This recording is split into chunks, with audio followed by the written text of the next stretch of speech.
The Adidas Evo SL, a sneaker that came in and absolutely took over the entire market. But since its original release, Adidas has been secretly and quietly tweaking this insanely popular shoe. So I went out and bought every single new version of this model to find out which one is the best and which one is actually worth buying. And yes, there is definitely a clear winner. So we now have 4 different models, but the one that started it all is the original Adidas Evo SL. They then dropped the Woven version. After that, the ATR or all-terrain, and finally the latest version, the EXO. Now going into this, I originally thought that Adidas had created each version for a specific reason or purpose, but now I don't actually think that's what's really going on here. You see, the Adidas Evo SL isn't just popular because it's a good shoe and it looks good too. It's because it's both of those things combined at an affordable price point, pretty much undercutting every single other brand. The blueprint before this pair of shoes existed was that a brand would create their top-of-the-line running shoe, and this would be packed with their latest cushioning technology along with their latest innovations. And after that, they would make this big marketing push forward and then create knockdown versions. They would make customers think that they were getting good value, but in reality, a lot of those knockdown versions were significantly different products. Worse foams, worse quality, nowhere near as comfortable. But then Adidas decided to try something crazy different. They made the Evo SL, which is practically identical to their flagship model, the Pro 1. It's literally to the point where you couldn't tell if someone was wearing a $500 Pro version or this. Now, not only that, but they included their flagship cushioning technology, Lightstrike Pro. They then offered it for $150, making it just a no-brainer option. They really did plan this pair of shoes to be for everyone. A lot of the marketing wasn't even specifically targeted at runners. It was for everyone. If you want to wear these things casually, that's what they suggested you do with it. And people listened. Everybody bought these things. So you see them everywhere. It's hard to escape. Now, I've been wearing this version since it initially launched early 2024. And while again, I still think this is an incredible pair of shoes, but there were a few flaws that I kind of wish weren't here. But thankfully, these new versions actually fix all of that. So here are the drawbacks that I found with this pair of shoes, and it's not just me. A lot of people found the same exact problems. First one is just the upper. For Adidas trying to make this pair of shoes as lightweight as possible, they made the fabric pretty thin. Now, that definitely leads to some durability concerns. I mean, my pair does have some pretty significant scuffs and marks on it, but it would also stretch out over time, making these feel a little bit looser than when you originally bought them, maybe even baggy is what some people say. Now, personally, I kind of liked the looseness of this pair of shoes. Over time, it just got more comfortable to me because for the most part, I wear this as an everyday option, a casual pair of shoes. Yes, I do a few runs, wear them to the gym, but I just like wearing these because they're so comfortable. And that looseness with the upper combined with how ridiculously lightweight this pair of shoes is, it just kind of felt like you were not wearing anything. Either way, probably the biggest flaw out of everything is gotta be the tongue. First of all, it's not gusseted, meaning it's not actually attached to the shoe on the side, so it ends up just kind of pushing down, which is so annoying. When you go to slip these things on and then the tongue just kind of shoves to the back and you have to like kind of adjust it and pull it up on your foot. It's also just a really thin, flimsy tongue, so it easily gets caught up like this, and it's just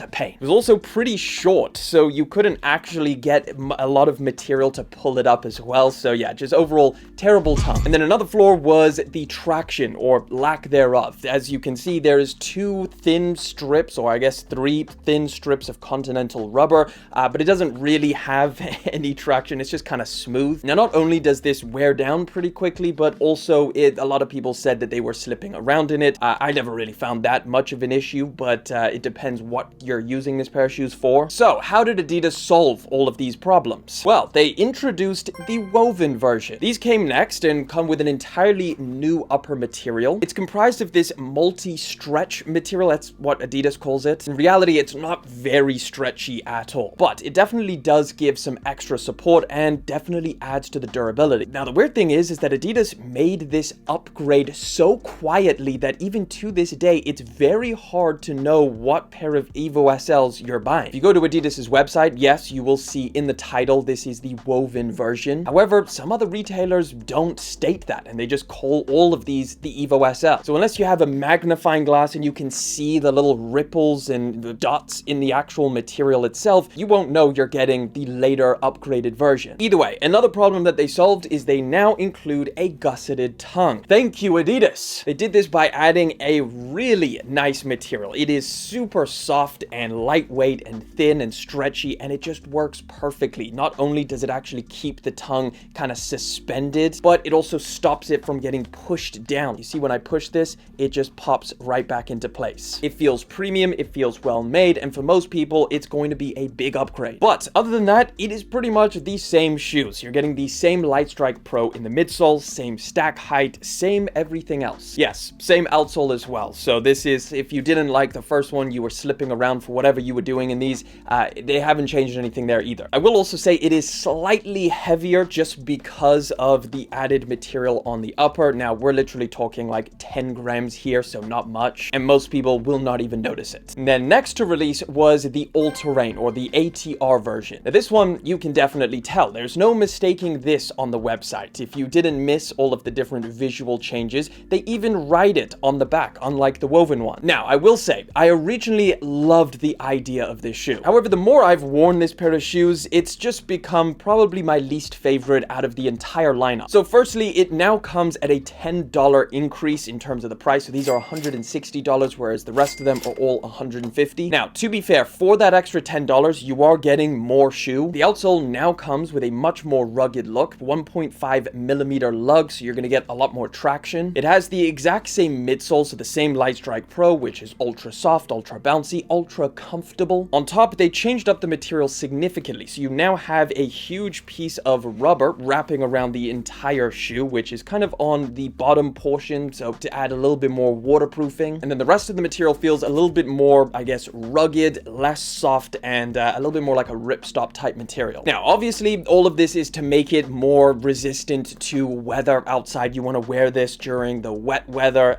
stuff like that. But what it actually does is make this thing a lot more rigid and a lot less comfortable. I found that this pair of shoes really kind of dug into the top of my foot as you would kind of step and crunch over. This material just kind of stabs the top of my feet, which I really didn't like. I'm also not entirely a big fan of these laces. Maybe some people do like them, but they're just too thin, and they've got all these like stitches on them, so they just kind of end up being a little bit of a pain to lace up. And then I'm also not really a fan of the new, I guess, pull tabs that you get both around the back and on the tongue. I mean, it's not necessarily like an all-terrain shoe absolutely needs that. Just because there's a little bit of rain outside doesn't mean you need an entirely new way to put on your shoes. And then all of these different things definitely add to the weight. So this one is a little bit heavier than the rest of them. Now, again, to the average person, if you are just going to buy these because you maybe live in a wetter climate, but you still want to be able to wear something this comfortable, you're probably not going to notice the weight. But from a comfort perspective, it does take away from that extremely light and just almost airy type feel on foot that I get from the rest of them. Now, again, personally, I wouldn't sacrifice that for the upgrades that you get here. But obviously, if you're a runner who actually requires a pair of shoes like this when you're out running and it's wet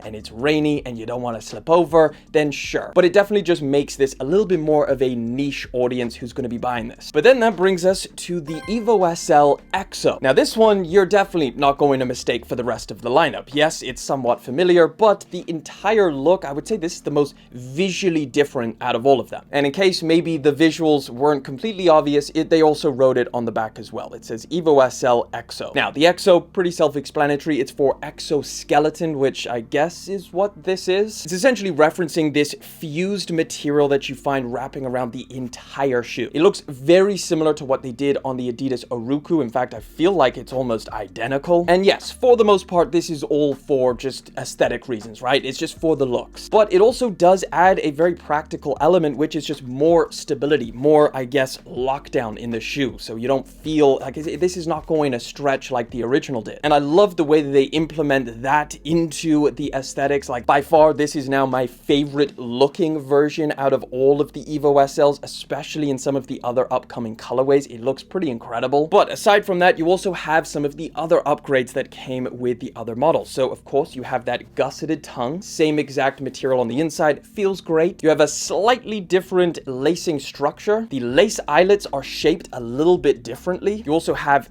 thicker laces, and you also have a different type of attachment towards the bottom in terms of like how the laces are on the shoe. They generally speaking feel just slightly more premium than the rest of them, except for the all-terrain version that's got a lot of added extras, but the upper feels a little bit more substantial. Probably not going to be as ridiculously breathable as the first one, but it's certainly not going to stretch out or get baggy if that's an issue that you found with the original. This comes standard with reflective 3 stripes if that interests you, and does all of this for the exact same cost as the rest of them. This is $150. So to recap, I feel like the original version feels like the one that's kind of the most outdated at this point. The all-terrain version is pricier and a lot more niche, and that leaves the 2 best versions, the Woven and the EXO. And honestly, I think the EXO is the best version of the Evo SL you can buy right now. Got all of the upgrades, all of the benefits, looks incredible, a lot more durable in terms of the upper, still insanely lightweight, incredibly comfortable whether you're going to be running in this thing or wearing it casually. This is an amazing option, and definitely, in my opinion, the best option. But at the end of the day, these are all great shoes and still clear the competition. It's the best in class. They all fit the same, so I recommend staying true to size with whichever version you go with. And I will also say that Adidas is probably going to be releasing more versions of the Evo SL before we ever see a second true version. I think there's a zipper version coming soon. So yeah, just don't think that whichever version you go with, it's going to get outdated soon.